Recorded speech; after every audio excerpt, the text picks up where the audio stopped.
towards its allocated stall. It'll jump from the outside of the field. It's a big field. The red light has been switched on. Overthoughts up into the air. Steadies on this occasion. He let them go, and Overthought dwelt at the start, and so did Technical Limit. Away well is Admiral Promo. Kelly's Gem, the grey Ionics, is starting to speed forward. He'll look for the front, and coming over as well to join it shortly afterwards when they go towards the back straight and start to improve its position here on the outside is going up towards the back around the outside. It looks to be Tenacity, I think it is, which is over on the inside as they race over towards the back. Now, it's Ionics that leads Midnight Banquet, and travelling third is the Cornish around the outside. Noble King is actually the horse that I was referring to on the inside, pushing up, and Reverse is next, fifth. A length away came I Am Spartacus. Kelly's Gem settling better than midfield, down on the inside with 1,000 to go from Admiral Promo. And then came on the rails Overthought ahead of La Beyonda, tramping three wide. Between them, Zachariah Bow, one Barra Magic, and then Rosie Reddress, Not Known, and Technical Limit passing the 800, and it's Ionics who calls the shots by 3/4 to Midnight Banquet. Then the Cornish is not getting any favours at all, three deep. Over on the rails, Noble King being followed in the middle, Reverse, and then outside of it is I Am Spartacus, who's following the Cornish as Ionics now goes for home and races clear from them, the Grey Visitor.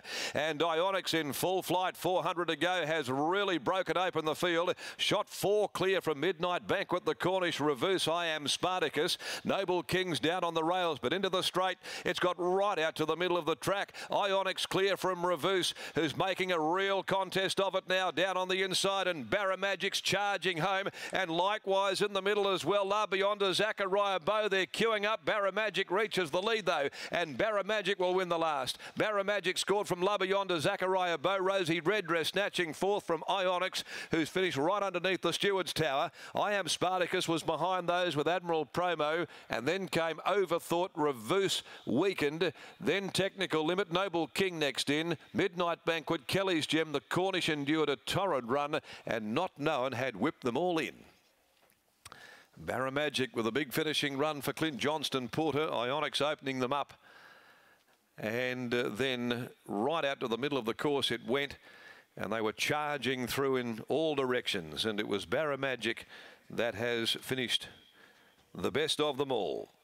The Blackfriars 4-year-old for Brian Kersley, Clint Johnston Porter beating La Beyonda, Zachariah Bow, and we stand by for fourth.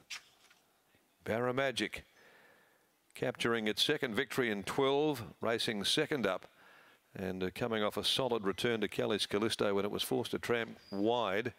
It wins from 14, La Beyonda, and 5, Zachariah Bow, and officially fourth, number 8, Rosie Reddress in front of I Am Spartacus. 150.45 the time. 3/4 into long neck margins. 36.18 is the sectional. 6:14.58 thereafter the running of race number 10. The winner, Barra Magic, owned by AJ, Mrs. J.D. Facey, M. Pickering, B. Lambert, R. Martins, Brian Kersley, Ms. J. Novak, and Ms. J. Haynes, Ms. S. Arnott, and also R.W. Sutherland, a Blackfriars Time Sin 4-year-old. Clint Johnston Porter, the winning rider for trainer Brian Kersley. La Beyonda second in, the Discoursi mare. She's out of La Folly, Colin Webster and Jerry Noski, owned by Colin, Ron Sayers, Paz Princey, A. Torrey, D. Sanzoni, D. G. Radici, and E. C. Scalacci. And then third, Zachariah Bow by Blackfriars from Brooks My Baby. For G, Mrs. K. Brookman, Greg Buglehull, trained by Greg and ridden by Joe as a party, as they make their way back after the running of the last.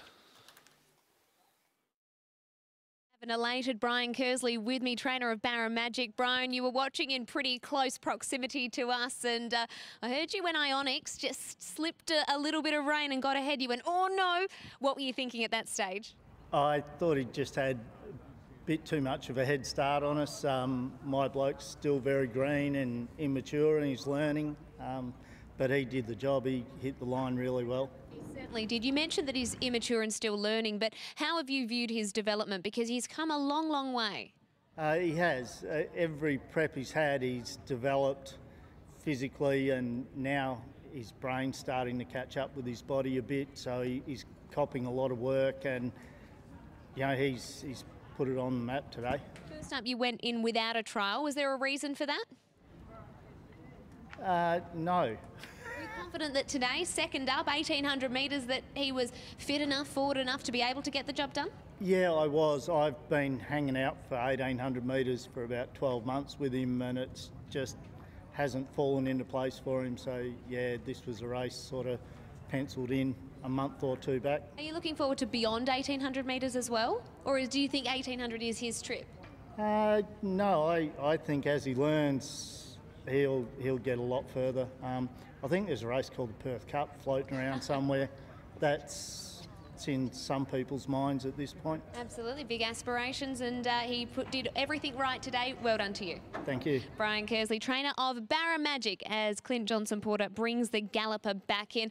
A really nice performance by the horse, Mark, because as Brian said, when Ionics just skipped clear on the corner, Brian was a little bit concerned, but was really good in the way that he was able to finish off. He certainly was, and he probably was the best horse in the race going into it. It was just the gate, as per usual, but yeah, he's a horse with a bit of a future. I think he's a Saturday galloper for sure. And a big performance by La Bionda at a big price there, in for second. 6, 14, 5 and 8, the final numbers out of the 10th here at Ascot. Jason?